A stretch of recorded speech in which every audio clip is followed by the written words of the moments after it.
हर हर महादेव मेरे प्यारे दोस्तों। तो आज मैं जा रहा हूँ अपने नेक्स्ट ज्योतिर्लिंग श्री मल्लिकार्जुन ज्योतिर्लिंग के लिए, जो कि आंध्र प्रदेश स्टेट में पड़ता है। इसके लिए आपको अपने शहर से सिकंदराबाद रेलवे स्टेशन या हैदराबाद पहुँचना होता है। तो चलते हैं और भोले का दर्शन करते हैं। हर हर महादेव। सिकंदराबाद के पास एक काचीगुड़ा नाम का रेलवे स्टेशन है। यहीं पे हमारी ट्रेन ने हमें ड्रॉप किया। तो यहाँ से श्रीशैलम पर्वत की दूरी जो है वो 213 किलोमीटर की बताई गई है। तो यहाँ से हमें बस के माध्यम से श्रीशैलम पहुँचना होगा। तो आइए मेरे साथ चलते हैं। तो बस पकड़ने के लिए हम आ गए MG बस स्टैंड, जो कि भारत का तीसरा बड़ा बस स्टैंड है।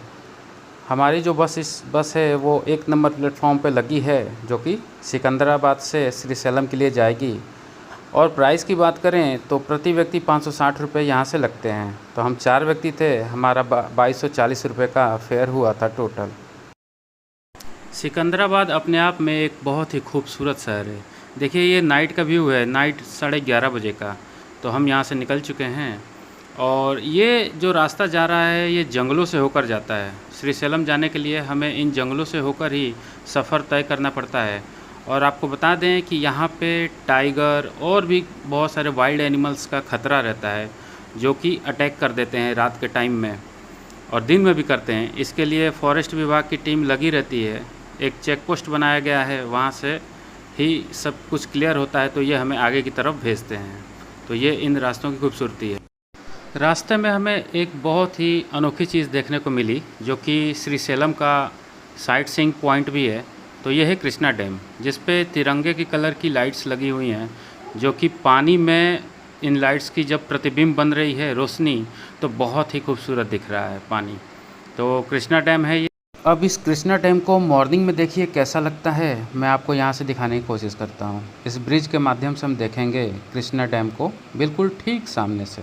देखिए रात को वो कैसी लाइटें दिख रही थी और दिन के समय में ये डैम ऐसा हमें दिखाई देता है।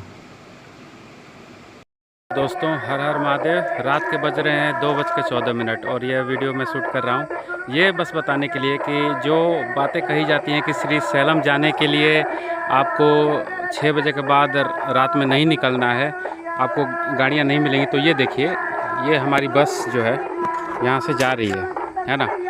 और हम ये इस हाईवे पे खड़े हैं जहाँ लोग कहते हैं कि तेंदुओं का अटैक हो जाता है वगैरह वगैरह, शेरों का। तो देखिए इसी हाईवे पे ये चाय के ढाबे की दुकान है और यहाँ एक छोटा सा मंदिर है माँ अम्बे का, जहाँ पे ये म्यूजिक सिस्टम कुछ ऐसा बज रहा है। तो मैं बस यही बताना चाहता हूँ कि ऐसा कुछ नहीं है। रात में भी यहाँ पे गाड़ियाँ चलती हैं और सफ़र होता है। तो आप बेफिक्र होकर आएँ और रात को भी श्रीशैलम जाने की पूरी कोशिश करें। हर हर महादेव, जय श्री श्याम। बाद से हैदराबाद जब हम आते हैं तो खाने के लिए कुछ इस तरह के होटल्स आपको मिल जाएंगे। और अच्छी बात ये रहती है कि यहाँ पे प्योर वेज मिलेगा। ये देखो प्योर वेज मिलेगा। खाना है, एंजॉय करना है। बसें ऐसे रुकी रहेंगी, आपको खिलाएंगी पिलाएंगी, इतना लंबा सफ़र आपको तय कराएंगी। एंजॉय करते हुए आप यहाँ से निकल जाएंगे। तो सफ़र ये एकदम सुखद है। इसमें आपको सुखद अनुभूति होगी, किसी प्रकार की कोई तकलीफ़ नहीं होगी। मैं यही रिकमेंडेड करूँगा कि आप लोग यहाँ आएँ और भोले बाबा का दर्शन करें और आशीर्वाद प्राप्त करें। तो दोस्तों देखिए फाइनली हम पहुँच गए और सामने ही वीरभद्र भगवान की प्रतिमा है, आप दर्शन करें। और ये मुख्य प्रवेश द्वार है, यहाँ से हमें अंदर की तरफ चलना है। जय भोलेनाथ।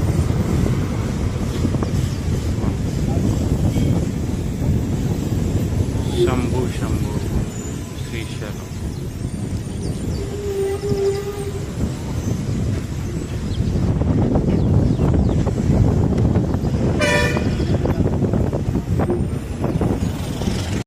अर्जुन आ रहे हैं तो सबसे अच्छी जगह स्टे करने के लिए ये है, क्योंकि यहाँ पे क्या है कि आपको 800 रुपये में नॉन AC और 1200 रुपये में AC मिल जाता है, जिसमें खाने की व्यवस्था मिलेगी आपको पूरा free without any cost.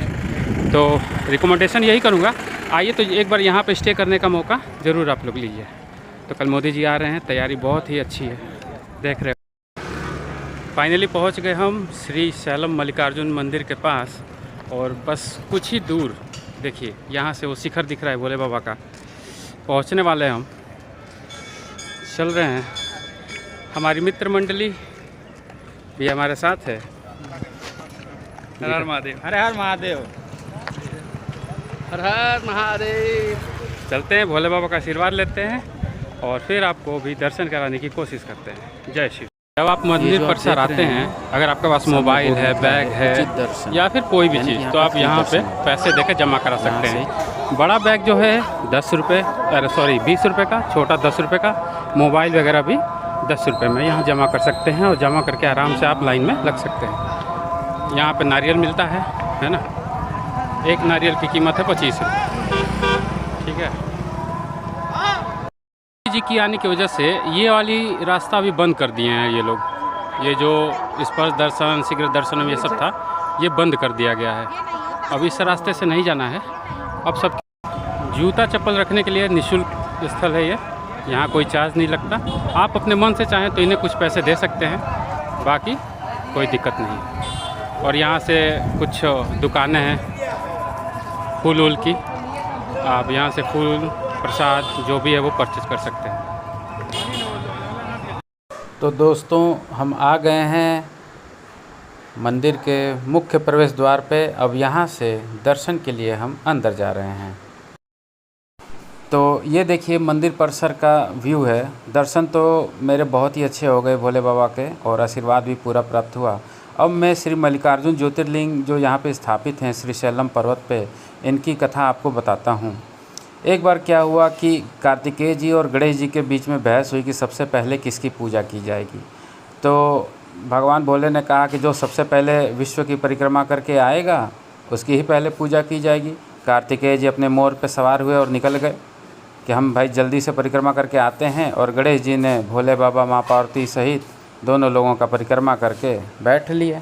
Kartikeya जी जब उधर से लौटे तो बोले, कह रहे मैं इतनी दूर गया और घूम फिर के आया तुम मोर के साथ, और मैं इतना देर से आ रहा हूँ, तुम एक चूहे पे बैठ के इतनी जल्दी यहाँ कैसे आ गए। गणेश जी हंस रहे थे। भोले बाबा बोले कि इसने मेरी परिक्रमा कर ली और ये विजयी हुआ, क्योंकि माता पिता ही पूरी दुनिया होते हैं बच्चों के लिए।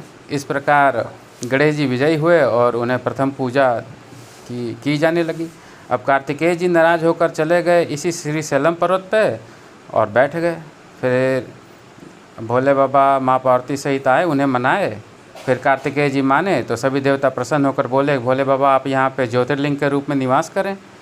तब से भोले बाबा यहाँ ज्योतिर्लिंग के रूप में मल्लिकार्जुन, यानी मल्लिका माने माँ पार्वती और अर्जुन मतलब भोले बाबा के रूप में यहाँ पे विराज में हैं। तो ये एक बहुत ही सुखद जगह है जहाँ आप आकर अपने मन को शांत कर सकते हैं और एक साथ उमापति महादेव के दर्शन कर सकते हैं। और साथ ही यहाँ पे ब्रारंभा देवी एक शक्तिपीठ है, उनका भी आप आशीर्वाद ले सकते हैं। तो यही कहानी है श्री शैलम की। तीनों मित्र सागर हैं, विकास हैं और देवदत्त चौबे जी हैं। तीनों लोगों ने मेरे साथ दर्शन प्राप्त किया और ये शिखर के नीचे खड़े होकर भोलेनाथ का आशीर्वाद प्राप्त कर रहे हैं। बोलो नमः पार्वती पते, हर हर महादेव। इस प्रकार से आज मेरे 12 में से 11 ज्योतिर्लिंग संपूर्ण हुए। अब एक आखिरी ज्योतिर्लिंग श्री रामेश्वर भगवान का बचा है। बहुत जल्द आपसे मिलेंगे एक नई यात्रा पे। हर हर महादेव। दर्शन के उपरांत यहाँ से अब हम साक्षी गणपति और जो साइट सीइंग प्लेसेस हैं उसके लिए निकल चुके हैं। इसके लिए हमें पे करना पड़ा 150 रुपीज़ पर हेड। अर्जुन भगवान का दर्शन अच्छे से प्राप्त हुआ। ऐसी मान्यता है कि उनके दर्शन के पश्चात साक्षी गणेश जी का दर्शन करना चाहिए, क्योंकि साक्षी गणेश जी का दर्शन का अर्थात ये हुआ कि हम लोग यहाँ आए थे और उसके साक्षी हैं कौन, गणपति बाबा। ये अपने हस्ताक्षर कर देते हैं कि ये भक्त आया था, हे महादेव, हे पिताश्री, आप इनकी अर्जी अपने श्री चरणों में लगा दीजिए। तो बाबा का दर्शन अच्छा हुआ। बोलो गणपति बप्पा मोरया। चल, तो ये हमारा अगला व्यूइंग पॉइंट है जिसका नाम है पालधारा पंचधारा। कुछ इस तरह से सीढ़ियाँ उतर के नीचे जाना है। तो यही है पालधारा पंचधारा। ये पानी कहाँ से आता है इसका अभी तक पता नहीं चला, और ये पानी लगातार आते रहता है, इसके स्रोत का कुछ पता नहीं है। और ये देखिए यहाँ शिव जी का लिंग है और प्रतिमा है जिस पे लगातार ये पानी गिर रहा है और बाबा का अभिषेक कर रहा है ना। बहुत ही खूबसूरत दृश्य। हर हर महादेव बोलिए और आप लोग भी आशीर्वाद प्राप्त करें। अब ये नेक्स्ट साइट सीइंग पॉइंट है जिसका नाम है शिखर दर्शनम, यानी कि मल्लिकार्जुन भगवान का जो शिखर है उसका दर्शन इसके द्वारा किया जाता है। इसके लिए हमें ये इतनी सारी सीढ़ियाँ चढ़ के नीचे से उस तरफ से देखिए ऊपर आते हैं, जिसका टिकट का फेयर 20 रुपये है।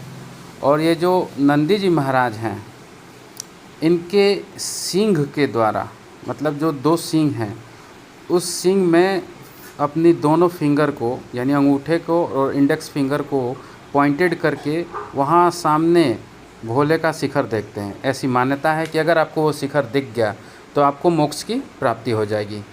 तो है ना ये अच्छा पॉइंट।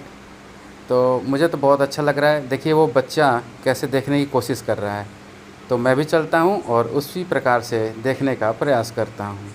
देखते हैं हमें। तो ये नेक्स्ट व्यूइंग पॉइंट है पाताल गंगा, जिसके लिए हमें ये 500 सीढ़ियाँ एक तरफ से हैं, इनको उतर करके नीचे की तरफ जाना है। तो चलते हैं।